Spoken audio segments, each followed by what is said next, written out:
Habari gani Mwanakeo TV, kama ni mara yako ya kwanza tafadhali subscribe na turn on notification. Karibu katika ulimwengu wa siasa. Jina langu ni Mwanakeo TV.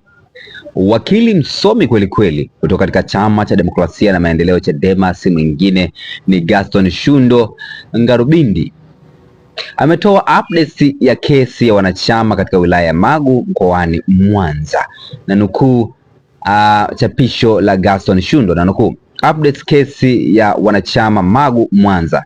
Kesi inayowakili Peter Masuria, Sebastian Edward, Zakaria Jumanne, Amos Mwita na Emmanuel Jacobo, Dolphin Wilson na Fred Emmanuel imeendelea kusikilizwa katika mahakama ya wilaya ya Magu kwa upande wa jamhuri kuleta mashahidi wa 4, wa 5 na wa 6. Hadi sasa jumla ya mashahidi 6 wameshatoa ushahidi wao katika kesi hiyo. Watuhumiwa wanashtakiwa kwa makosa ya kuchoma moto ofisi za afisa mtendaji wa kata ya Kisesa na ofisi ya afisa taarifa ya Sanjo pamoja na gari moja.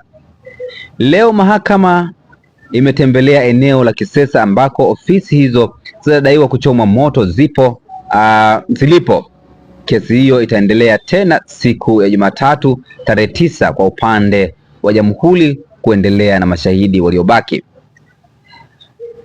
Tukijaliwa uzima tukutane tarehe 9 mwezi wa pili mwaka 2026. Walidhani tutakuwa bize na kesi ya Lissu. Wametumia nafasi hiyo kusikiliza mashauri mengine bila uwakilishi thabiti. Chama kitawatetea wanachama na viongozi wote nchi nzima kwa uwezo wake. Ala inshallah. Asante mnaoendelea kuwa nasi kupigania haki ya Watanzania. Akatagi hapo human right na mawakili wa utetezi.